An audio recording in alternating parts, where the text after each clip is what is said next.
Bonjour et bienvenue à Vidéotruc. Qui d'entre nous n'a pas déjà été embêté par la limitation de tournage qu'il y a sur les appareils photo numériques? Alors aujourd'hui, je vais surtout vous parler d'appareils photo Lumix, Panasonic et notamment du FZ300 et du G7. Ce sont des appareils assez connus, très prisés par le grand public parce qu'ils sont assez performants et sont relativement abordables. Le problème avec ces appareils, comme dans beaucoup d'autres appareils, on est limité à 20 ou 30 minutes de tournage. Alors évidemment, pour filmer un court-métrage ou pour filmer un documentaire ou même un interview, c'est pas grave. On n'a pas forcément des plans qui durent plus de 20 minutes. Mais dès qu'on veut faire un plan séquence sur un spectacle et une conférence, et à plus forte raison un concert, on est bien embêté. Alors il existe plusieurs parades, plusieurs solutions. Je vais vous les présenter. Et si vous avez la patience d'écouter jusqu'au bout, je vous montrerai à la fin une méthode toute simple, toute bête, gratuite, qui ne demande aucune connaissance technologique, qui est la méthode que j'applique et qui vous permettra, si vous avez une carte mémoire assez puissante, d'utiliser votre appareil photo numérique aussi longtemps que la batterie fonctionnera. La première solution est dans votre organisation du travail. Si je sais que ma caméra va s'arrêter de fonctionner au bout de 20 minutes, alors je serai obligé d'être collé à ma caméra et sur mon écran, en plus de devoir surveiller le cadre, la lumière, le son, etc., j'aurai aussi un œil sur mon timecode pour vérifier la durée. Et je sais que quand j'arrive à la 17e, 18e, 19e minute, il me faudra interrompre l'enregistrement et le reprendre. Tout cela peut prendre entre 2, 3, 4 secondes. Alors tout cela paraît facile, évidemment c'est pas évident parce qu'il faut anticiper. Lors d'un spectacle par exemple, on peut saisir l'occasion d'un changement de décor, un changement de scène, la scène est plongée dans le noir, on peut saisir les 2 ou 3 secondes que l'on aura à ce moment-là. Pour une conférence, ça va être plus difficile, on pourra peut-être attendre le moment où le conférencier va fouiller dans ses notes, mais pour un concert, c'est quasiment impossible. Et si mon client veut l'intégralité du travail sans aucune interruption, je vais être embêté. La deuxième solution est celle du montage. Pour cela, je vais devoir utiliser un enregistreur sonore externe, comme celui-ci, un zoom, qui captera le son du spectacle, de la conférence, de la pièce. Et, comme je l'ai dit tout à l'heure, avec mes différentes caméras, je pourrai m'interrompre 1, 2, 3 secondes, le temps de relancer mon enregistrement. En parallèle, avec ma même caméra ou avec une autre caméra, je vais filmer un certain nombre de plans de coupe qui me serviront d'insert. En règle générale, on peut utiliser des plans du public, par exemple. C'est toujours bien dans un montage de montrer le public. Et bien voilà l'occasion. J'arrive chez moi, au studio, je colle d'abord la piste sonore que j'ai prise individuellement sur mon recordeur. Je vais coller mes images vidéo et à l'endroit où il va y avoir la coupe visuelle, je vais la masquer en insérant des plans de coupe comme ceux du public dont j'ai parlé tout à l'heure. Cette méthode fonctionne bien, avec mon vieux Canon, je l'ai appliquée de nombreuses fois. Elle a 3 inconvénients. D'abord, elle vous oblige à faire un montage et on n'a pas toujours la possibilité. Il y a des cas où le client veut un plan unique de tout sans montage.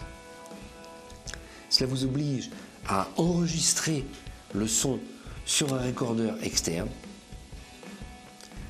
Dans tous les cas, c'est bon d'avoir un recordeur, mais des fois on ne peut pas le faire. Et aussi, cela exige que vous pensiez pendant votre tournage à faire des plans de coupe que vous pourrez utiliser au montage. La troisième méthode consiste à relier votre appareil photo à un système d'enregistrement qui sera autre que celui de votre appareil photo. Alors, j'ai parlé des recorders, des enregistreurs sonores, on fait également des enregistreurs vidéo qui peuvent se fixer sur votre appareil photo. Le problème, c'est que ces appareils coûtent extrêmement cher et c'est pas toujours agréable d'avoir un écran supplémentaire sur l'appareil photo, d'autant plus qu'en règle générale, sur mon appareil photo, j'ai déjà un microphone ou une lampe et un microphone. Si je devais en plus ajouter un système pour visionner et enregistrer en même temps, ça serait un petit peu compliqué pour moi. Et je l'ai dit, ce type d'appareil coûte très cher. Et si je dois faire l'addition entre le coût de mon G7 ou de mon FZ300 et d'un recorder Atomos par exemple à près de 1000 €, eh bien je me retrouve avec le prix d'une caméra GH5 qui elle peut filmer sans problème un spectacle, ou le prix également d'une FZ 2000 ou 2500 qui elle aussi n'a pas cette limitation. Autre possibilité, c'est de relier mon appareil photo à un ordinateur via la sortie HDMI et avec une carte de capture qui me permettrait de recevoir un message HDMI et de le rentrer en USB dans mon ordinateur. Le problème, c'est qu'il me faut un ordinateur sur place avec moi. Encore une fois, dans une salle de spectacle ou une salle de conférence, je ne peux pas me trimballer avec ma tour. Je pourrais, oui, certainement, utiliser mon ordinateur portable, beaucoup plus léger. Mais c'est quand même encombrant. Où est-ce que je vais le placer? Ça me fait un fil à la patte. Je suis dans un coin, perché, avec ma caméra posée sur pied. Je pourrais toujours poser mon ordinateur par terre ou sur un sac accroché sur mon pied, mais il y a toujours le risque que quelqu'un qui passe donne un coup, l'arrache, etc. Et c'est quelque chose que je ne tiens absolument pas à voir. Et comme moi, vous savez très bien que sur ce type de tournage, il y a toujours des impondérables. J'ai vu sur Internet, sur des sites américains et des sites russes, des blogueurs qui proposaient de hacker votre appareil photo et qui montraient toutes sortes d'astuces qui permettraient de changer certains des paramètres de votre appareil photo. Alors je vous dis la vérité, je ne suis pas du tout électronicien, j'ai essayé, ça n'a jamais marché. Donc on ne peut pas compter sur ces méthodes. De plus, je n'ai pas tellement envie de voir mon appareil photo se faire abîmer ou perdre tous les éléments du contrôle que je voulais de mon appareil photo. Enfin, on en arrive à la dernière possibilité, qui est celle que moi j'utilise et qui est une solution toute simple, toute bête, qui ne vous demandera aucun investissement et aucun bidouillage électronique. Regardez, lorsque je suis sur mon appareil photo, ici donc mon FZ300, lorsque j'appelle les différentes options d'enregistrement que j'ai, on me propose de travailler en 4K. Et là, je peux filmer entre 20 et 30 minutes. On me propose de filmer en Full HD. Là aussi, je serai limité à 20 minutes et 20 secondes.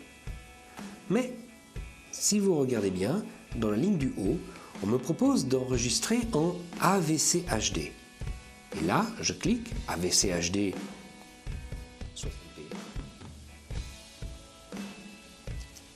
Là, l'appareil me propose 5h52 minutes. Et Full HD 24p, qui est le mode cinéma, encore 5h52 minutes. Alors, c'est 5 heures, parce que ma carte ici est une carte de 62 Go. Je pourrais mettre une carte plus grande encore et avoir encore plus d'espace de tournage. Alors, le AVC HD, comme vous le savez, c'est le format du Blu-ray. C'est pas mal. La différence essentielle entre le AVC HD et le MP4, j'ai vu beaucoup de comparatifs, j'ai moi-même essayé de comparer ces images. Eh bien, je dirais que c'est essentiellement une différence de taille, ou plus exactement de compression. Le MP4 est un mode de compression et donc je vais pouvoir avoir des fichiers beaucoup plus petits, beaucoup plus transportables, beaucoup plus faciles à trouver et surtout beaucoup plus faciles et agréables à travailler sur mon ordinateur après en montage. Le AVC HD est un petit peu plus dur à trouver dans l'ordinateur. Je vais vous montrer immédiatement comment faire. Mais surtout, il est beaucoup plus lourd et il demande un ordinateur assez puissant. Avec mon précédent ordinateur, j'avais du mal à travailler sur les fichiers AVC HD, ça ramait un peu. J'étais obligé ensuite de les convertir au codec de mon logiciel de montage. Mais c'est une solution, et une solution qui ne coûte absolument rien et qui va vous permettre d'un coup d'utiliser votre FZ300 ou votre G7 comme caméra de tournage pour des concerts ou des conférences. Moi par exemple, j'ai plusieurs Lumix FZ300 car ils ne coûtent pas très cher et je m'en sers pour des spectacles comme caméra B, C et D, en plus de ma caméra principale. Je ne peux absolument pas être derrière chacune de ces caméras pour les arrêter et les relancer.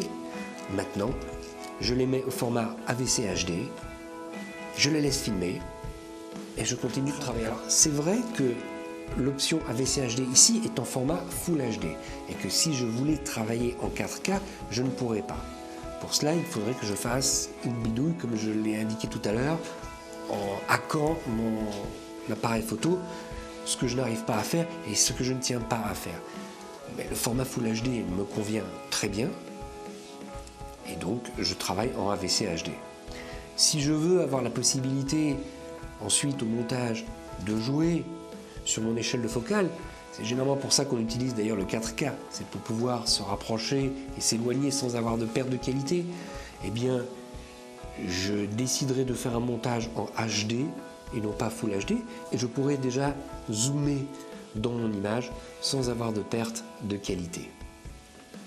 Voilà, j'espère que ces informations vous auront été utiles, et bon tournage.